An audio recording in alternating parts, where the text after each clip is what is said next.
What's going on, guys? This is Rob, and it's been a little while since we covered Thor. Right now what's going on is actually a story arc called The War of Hammers, and yes, it is every bit as awesome as you think it is. It is an amazing story. But right now we're covering the story arc of Revelations, right? That's the one that happened immediately after the story arc of Donald Blake. So as we've been doing recently, or not even recently, for a little while now, we'll have a link to the Thor playlist down in the description. This video will be at the very end of the playlist. Always remember, when it comes to the playlist that we do, we start with the oldest videos and run to the newest videos, right? So go into the playlist, scroll all the way to the bottom, and you'll see this video there. Having said that, this basically picks up with the ongoing struggle of Thor, right? One of the things to keep in mind, Thor's been basically dealing with this idea that for whatever reason, he cannot lift his hammer, but everybody else can. Now, if we're being honest with ourselves, this is kind of Donny Cates sort of poking fun at what's been happening in the Thor comics in recent years, right? You guys have probably noticed this. Now, in recent years, there's been this circumstance where, like, for whatever reason, Thor can't lift his hammer, but somebody else can. And honestly, that's one of those things that happened ever since the days of Beta Ray Bill. Beta Ray Bill was introduced during the legendary Walt Simonson run. He was the first person to lift Thor's hammer. Everybody was like, oh my God, that's crazy. And then it's just something Marvel's done over time, just for like shock value, right? Like Captain America gets the hammer, Jane Foster gets the hammer, Steve, the guy that bagged my groceries at the grocery store yesterday, gets the hammer. Right? Everybody gets the hammer of Thor. And in all honesty, it's like one of the big complaints that fans have, but I love the way that Donny Cates is handling this, because it's kind of like this ongoing mystery, right? And even Thor, to a degree, kind of answers it in this story. But one of the things that happens coming off the heels of the whole Donald Blake thing is you've basically got what always happens in Asgard, right? After just some great big huge crazy event or fight or something like that, right? Everybody's drinking, everybody's partying. It's like every college campus ever. But in the middle of all that, you have Volstagg who chimes in and is like, yeah, you should have seen it, right? Our king back from that fairy tale land that Snake had trapped him in, and just kind of goes on about everything happening with Donald Blake and all that kind of stuff. Now, for those of you guys who didn't see that video, Thor takes this personally and he gets mad. And the reason why is because it was just this thing that nobody ever took into consideration. The fact that Volstagg really kind of calls it like a fairy tale land pisses Thor off to the point that he actually starts screaming at Volstagg and is like, you guys have no idea what you're talking about, right? To feel so helpless, right? To have faces of your fathers look down on you in indignation, to look into the sky and see your home burning by your own shadow, right? To have your lightning, your own Odin damned hammer betray you. None of you guys know what this is like. Now, the last little tidbit there in terms of Thor referring to his hammer betraying him, that's the fact that the hammer just won't let Thor lift it, but it'll let other people lift it. Remember, Donny Cates is building off the work of Jason Aaron. And one of the things that Jason Aaron had established is that the hammer Mjolnir is the way that it is because Odin had captured a cosmic storm at one point in time and then trapped it inside the hammer. And the overall gist of what Jason Aaron was doing was saying the hammer is sentient. The hammer, while there is a kind of enchantment that, you know, whosoever lifts this hammer, if he be worthy, shall possess the power of Thor, and so on and so forth, that the hammer chooses who gets to wield it. That was a way for Jason Aaron to explain the idea that some people could lift the hammer and some people couldn't in relation to the nature of the enchantment itself. And the hammer has chosen not to allow Thor to lift it, at least with any real measure of consistency. The other part of this is that whenever it came to like Donald Blake, there was never really much in the way of an explanation in terms of what happened to him regarding Thor, right? That the fact that Thor would turn into Donald Blake and then Donald Blake would turn to Thor and so on and so forth. But the reality is that Donald Blake had just kind of been trapped in like this sort of false reality forever, and it just kind of gone insane. But the truth about it is that it was a very dark place, and it was a very terrible place. Thor going through there and realizing everything he knew and loved had basically been destroyed. The world serpent had been killed, right? His entire life had seemingly come crashing down because he understood what it meant to actually be Donald Blake, that being this person that swaps places with Thor, that it's actually a sentence of torment, that it's not really a reprieve or anything along those lines, has really thrown him into disarray. And so where he storms off yet again, going and trying to lift his hammer to fully understand what's going on, he's able to kind of pick it up to a degree, but the hammer is so ridiculously heavy, right? So it really seems that the hammer, while it's not necessarily working against Thor per se, it's not making it easy for him. And that's where Thor's like, I don't understand what's going on here, because then the hammer comes flying up and it just hits Thor in the chest, knocks him to the ground, smashes the table, and then Loki comes walking in, and Thor's kind of ashamed here, right? He was like, I can't stand, the hammer's on my chest. And Loki just picks it up, moves it out of the way so Thor can get up, and then Thor is able to actually lift his hammer, right? So there's a lot of inconsistency here. Now, it's not really an error of Donny Cates points in terms of this inconsistency. The hammer is basically like Comcast cable. It only ever works half the time, and when it does work, it doesn't work right. So because of this, Thor is really wrestling with this issue that things just aren't working out the way they're supposed to be. Now, there is another underlying theme going on here, and we'll talk about that here in a little bit, but instead he basically storms off, right? And he tells Loki, I'm gonna go see Sif, right? Because she's basically the new Heimdall, the one that controls the Bifrost Bridge, and then I'm gonna go see Captain America and we're gonna get this worked out, right? So when he shows up on Earth, the Avengers are doing what the Avengers do, right? Which is like fighting some threat out there or something like that. I love the way that Donny Cates handles this because it's like, meanwhile on Earth, and it's like, oh my God, there's like an alien invasion or something like that. And Thor shows up and he was like, Captain America, I need to talk to you. And he's like, yeah, man, I don't have anything going on. You know, it's not a great big huge deal. You know, and like these robots are just like these robot monsters are attacking everything. And finally She-Hulk's like, Thor, can you help us out? He's like, oh yeah, sure, one moment. It's like, right, lightning everywhere. So I loved that. I absolutely adored that whole thing. But this is cool because when Captain America and Thor kind of start talking to each other, that where there is a little bit of banter going back and forth between like Thor and Iron Man, because remember, they're still in the midst of their prank war. Remember, it all started with Thor putting Iron Man's name, like inscribing it on the hammer and then throwing the hammer to Earth. And then like Iron Man's private phone number was publicly available to the world. And so after that, they just kind of started going back and forth. But where Thor shocks Iron Man, Captain America's like, look, dude, you can't do that. And then the hammer goes after Captain America, like literally tries to hit Captain America's shield, right? Almost attacks him. And so it's kind of like, okay, like what in the world is going on here? And that's when Thor reveals to Steve Rogers, he's losing control of his hammer. He's losing control of the ability to control Mjolnir. And Captain America's response is, okay, yeah, that's kind of a big thing. Let's go talk.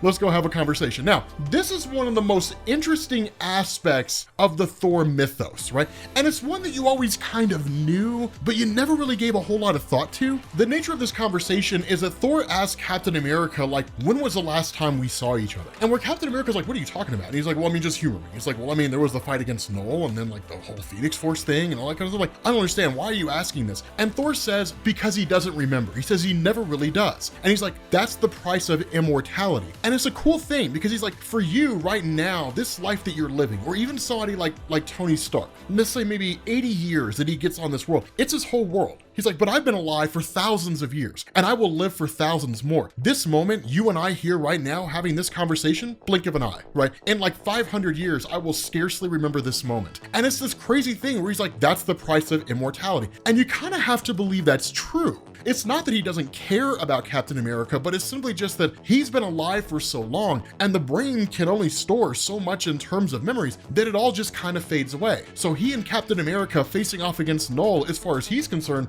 may as well have been something that happened 20 years ago. And it's kind of a funny thing. He's like, that's why I'm always so ecstatic when I come back to Earth and I see you guys, because I don't have a concept of time. I don't understand, like I get time, right? Like a minute leads to hours, leads to days, leads to weeks and months and years and decades and centuries and so on. But for me, it all just kind of coalesces together. So every time I come back here, it's good to see that you're still alive. I could be in Asgard for 500 years and not know. And then when I come back here, you're long since dead. And it's some other, you know, some 5 centuries later version of Captain America. It's one of the cool things because you always kind of find yourself in these situations where like there's some event taking place out there and you find yourself wondering like, where's Thor? Like, why isn't Thor here? And it's a great way for Donny Cates to kind of throw in this idea because time for him doesn't work the same way that it does for us, especially when he's in Asgard where there really is no concept of time. I mean, I guess there is insofar as like sunrise and sunsets and things like that, but like no one's pulling up, you know, some device saying, Alexa, what time is it? No one's saying that, right? Which I hope, by the way, your Alexa devices didn't go off.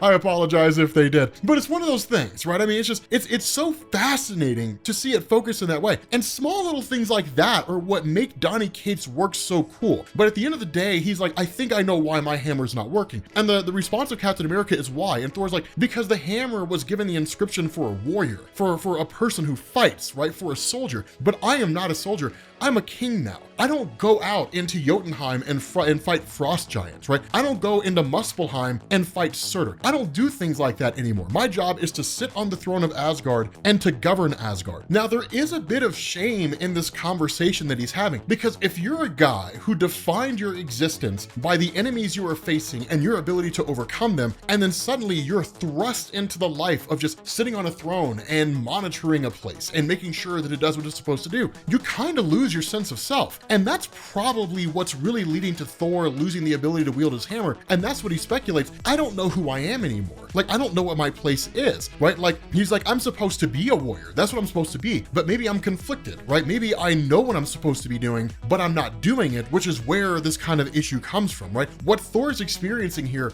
is an existential crisis. And so as a result of this, like, Captain America's like, what are you saying? Like, I don't claim to understand any of this, but are you saying that somehow, like, Thor, like the hammer's given up on you now that you're a king because you're not really a warrior anymore? And the response of Thor is, I don't think that's the case. I feel that's the case, right? And I am no king. He's like, I am not an honorable king, not the kind of king that I should be. And he's like, not yet. And so he basically says, like, I came here to tell you that, like, I will live 1,000 years and 1,000 more lifetimes. And so because of that, like, Asgard will outlive me. And so he basically gives the hammer of Thor to Captain America and says, like, your job is to keep it safe. He's like, the hammer is no longer mine, right? Like, it's my job to do whatever it is I need to do, to kind of go on this bit of a journey for himself. Now, following that, you switch over to this nightmare that Thor continually has. And Donny Cates had been teasing this for quite some time. Remember, that's one of the first things we saw in Donny Cates' run was the nightmare of Thor, which was the return of Thanos. Not only just Thanos wielding the arm or using the arm of what looked like the Destroyer, as well as having the hammer Mjolnir with Infinity Stones all over it, leading an army of the undead, right? I mean, literally, it's the worst case scenario for Thanos, right?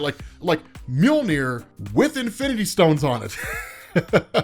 It's kind of crazy. And during this whole nightmare sequence, the response to Thanos is like, this is over, Asgardian, right? You fought well. You will dine in your Valhalla tonight. I will make sure of it. All you must do is fall. And Thor simply just won't die. And so Thanos attacks him again, which, by the way, for those of you guys who never read, like, Thanos Wins, which is what Donny Cates wrote, Donny Cates is a master of handling Thanos. It is stupid how good he writes that character. Like, Thanos just looks so menacing. Like, he's just ridiculously menacing guy. But like at the end of the day, like Thor is like, please, right? Please do not do this. There must be another way. And Thanos gives the most Thanos response ever, right? He was like, you're the mighty king of Asgard, right? Kings do not beg. And then he kills Thor. And then Thor wakes up. And that's the crazy thing is like this return of Thanos, it's coming. This is not like a kind of dream sequence that may or may not come to pass. It looks like this is what Donny Cates is building up to in his Thor run, which, by God, I can't wait until that event unfolds. I feel like it's gonna be a Marvel event. I feel like it's what they're gonna do, like King in Black or something like that, which I think is cool. I'm really, really excited about that. But essentially, this whole dream sequence, as he's having it, is being explained to Jane Foster. Remember, Jane Foster's Valkyrie now. It's where Marvel just kind of shuffled her off to the cornfields. That after the Jason Aaron run, where she was Thor, and then she essentially lost the mantle, or the mantle was given up, or what have you, Jane Foster, they had to find a place for her. So they ended up making her Valkyrie. So essentially, she's part warrior, queen, part,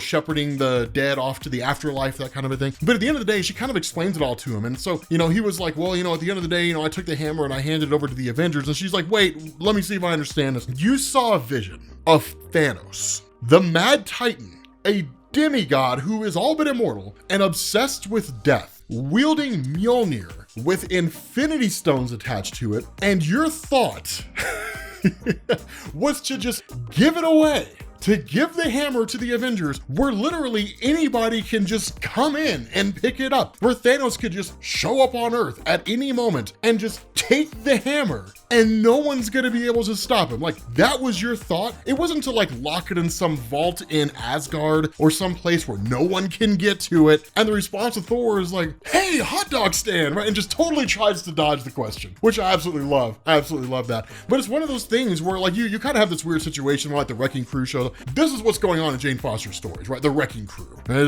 You understand why nobody's really reading this right now, right? The Wrecking Crew. No one cares about the Wrecking Crew. The Wrecking Crew doesn't even care about the wrecking crew. They don't take themselves seriously at all. It's like, they fight them for a little while. The day's saved, yada, yada, yada, blah, blah, blah. You know, Jane Foster's like, I gotta go find the rest of the wrecking crew. And Thor's like, okay, cool, whatever. And he leaves. That's literally what happens. Like, they just kind of fight for like a few seconds. I feel like it's just a way to fill space in the comic. And like, that was basically it. Maybe they'll become important later on. I highly doubt it. But in the midst of all this, basically the crows were previously the crows of Odin, which are now the crows of Thor, are set upon him. And then it turns out he's actually being summoned by Freya, right? Like by his mother, which of course, you know, you have to be a fool to ignore mom. And so Thor's like, okay, cool, Sif, take me to where I need to be. Now, the crazy thing about this, in the last we'd heard of Freya, her and Odin had basically taken off into places outside of the 10 realms in order to basically work on their marriage, which good for them, right? They decided to take a vacation like outside of all reality to go work on their vacation. I mean, it sounds a little strange when you say it. Hey, me and the wife are going through some struggles. Oh, damn, that's crazy, man. I mean, you guys working on it? Yeah, we're gonna leave all of reality to fix it. Like, really? You're gonna leave all creation? Like all things in existence? Yeah, man, we found this portal that leads into oblivion.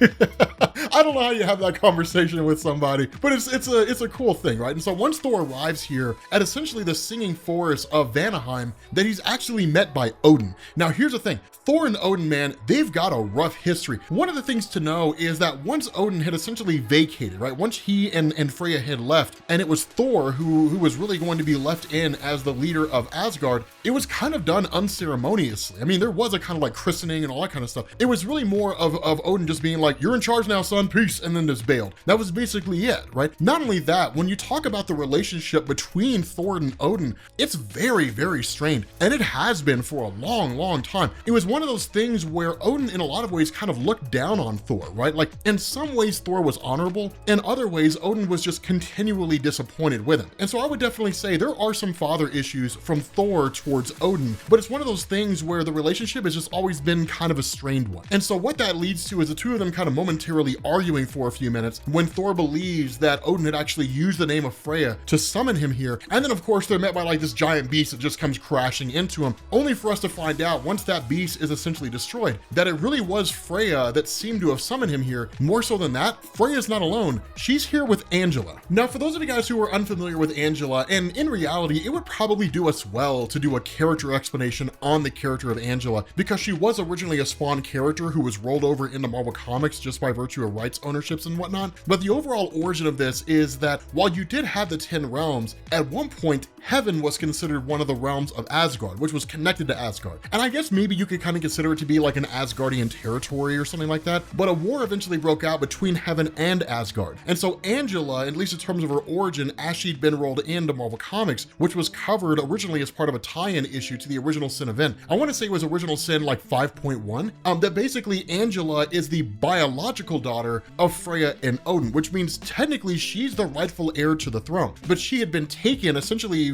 ran off to the realm of Heaven. So when it was cut off, she was cut off with it. And so that's why you had never seen her before, is because she was literally just removed from all reality, just kind of floating out there in existence somewhere with all the other angels in Heaven, this kind of cast off 11th realm. And so because of that, once Angela returned during Original Sin, it was amazing to see. She beat the hell out of Thor and Loki, man. It was amazing. I absolutely loved it. I don't know if we ever covered that story, but where Angela showed up in Original Sin, it was like, what?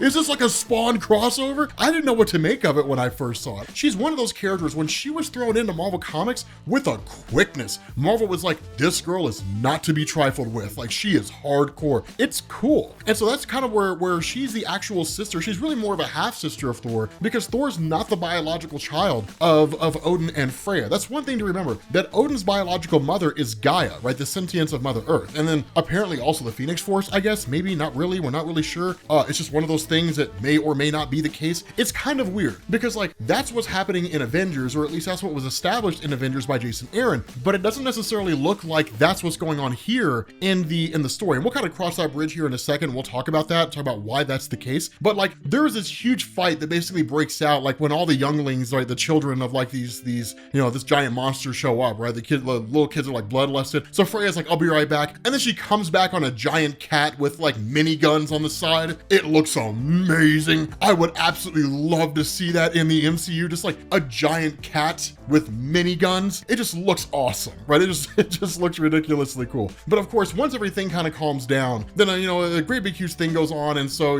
they kind of do a little bit of a powwow. And again, like Angela does not really like Odin at all, right? So there's a bit of argument going on there. And this kind of rumor of like the goddess of the hunt actually turns out to be Freya. So that's a cool little plot point. The fact that her and Odin just couldn't reconcile their marriage. So it seems as like they're basically divorced or split up, or kind of they're doing their own thing. They seem more separated than anything. Under normal circumstances, separated basically means like you're on your way to a divorce. You just haven't filled out the paperwork yet. But it seems like they're separated insofar as they're like, let's just take a break away from each other. And if we feel like coming back, cool. If we don't, well then, we'll sign the documents and then I'll get half of everything. So like half of Asgard, something along those lines. But again, a kind of argument breaks out between the two, but because things don't really seem to be going in a peaceful direction, the response of Freya is, I need to talk to Thor. Angela, take Odin and get him out of here, right? Like go do something. And so essentially Odin looks like he ends up in like this giant facility, like this giant place, looks like a giant battle arena, which looks kind of cool, where he's just fighting enemy after enemy, which I absolutely want to read that as like a one-off comic, like Odin just fighting like this endless wave of monsters. It just looks cool. But there's this conversation that happens between Freya and Thor. Now this is where I say it seems like there's a bit of inconsistency here, because of course Freya draws on the idea that like, yes, Odin's always had a very